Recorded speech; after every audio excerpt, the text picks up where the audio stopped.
Hajaran menghasilkan kebenaran. Inilah sampan bersama saya, Pater Doni Kevi, SVD.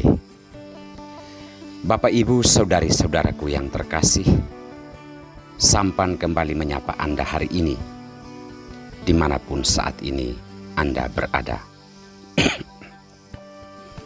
Saudara-saudari terkasih, saya merefleksikan perjalanan hidup saya dari 12 orang bersaudara kandung.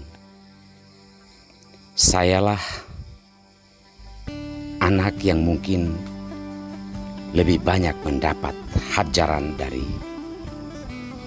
Bapa. Perjalanan waktu menghantar saya sampai pada titik ini. Memang dari sudut pandang psikologis ada sedikit pengaruh. Setidak-tidaknya ada rasa minder, kurang berinisiatif, dan lain-lain. Tetapi dari sudut pandang yang lain, saya merasakan bahwa seandainya saja dulu saya tidak pernah dihajar, mungkin saya akan tetap jadi gembel. Hajaran ternyata bisa menghasilkan kebenaran hidup, walaupun itu harus tetap diperjuangkan sepanjang hidup. Saudara-saudari terkasih, saya meramu judul renungan pada hari Minggu biasa pekan ke-21 ini dengan judul Hajaran menghasilkan kebenaran hidup.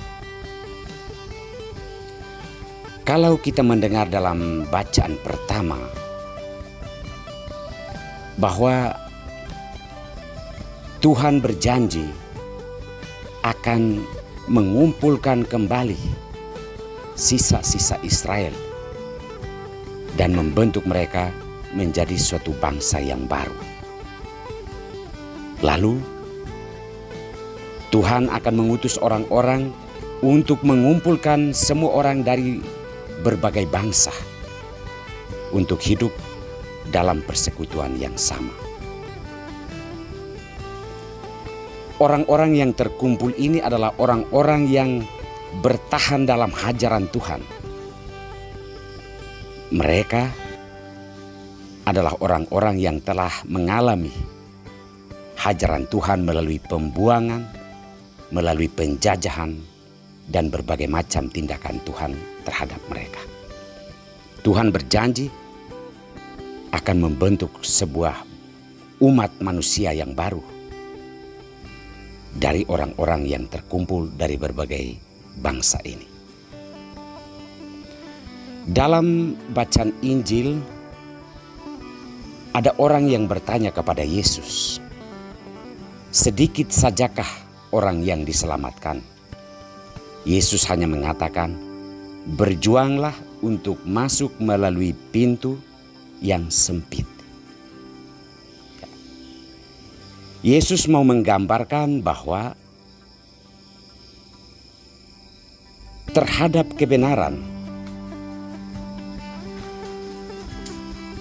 hanya sedikit saja orang yang mampu untuk berdiri di atasnya. Pintu menuju kerajaan surga itu terasa sempit ketika tuntutannya adalah kita perlu melakukan kebenaran. Bangsa Israel mengalami banyak tindakan dari Allah, pembuangan, padang gurun, karena mereka tidak bertahan hidup dalam kebenaran yang telah ditetapkan Allah. Ternyata memang begitu sempit hati kita untuk bisa melakukan dan mengatakan kebenaran yang sesungguhnya. Oleh karena itu Yesus mengatakan hal demikian,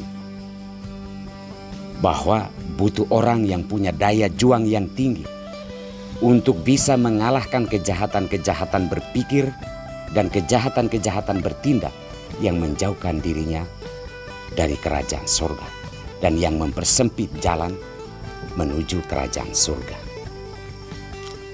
Saudara-saudari terkasih, Yesus juga mengatakan bahwa banyak orang dari berbagai suku dan bahasa akan terkumpul menjadi suatu umat yang baru atau di dalam kerajaan Allah. Orang-orang demikian adalah orang-orang yang telah melalui hajaran dan bertahan tetap berdiri di atas kebenaran yang ditetapkan Allah. Saudara-saudari terkasih, dalam bacaan kedua kita diajak untuk menyadari bahwa berbagai macam kesulitan dan tantangan serta kesusahan yang kita alami sebenarnya itu berupa hajaran dari Tuhan. Kita mengalami hal demikian bukan karena kita dibuang tidak dicintai oleh Tuhan atau oleh sesama, tetapi Tuhan membiarkan hal itu terjadi dalam hidup kita karena kita adalah anaknya. Di mana ada ayah yang tidak pernah menghajar anaknya. Jika kita mengalami banyak kesulitan hidup, Tuhan mau menghasilkan kebenaran hidup dari diri kita melalui perjuangan melewati berbagai macam kesulitan dan tantangan hidup. Semoga kita pun mampu menghasilkan kebenaran-kebenaran hidup oleh setiap hajaran, penderitaan, kesusahan yang kita jumpai dalam hidup. Tuhan memberkati kita semua.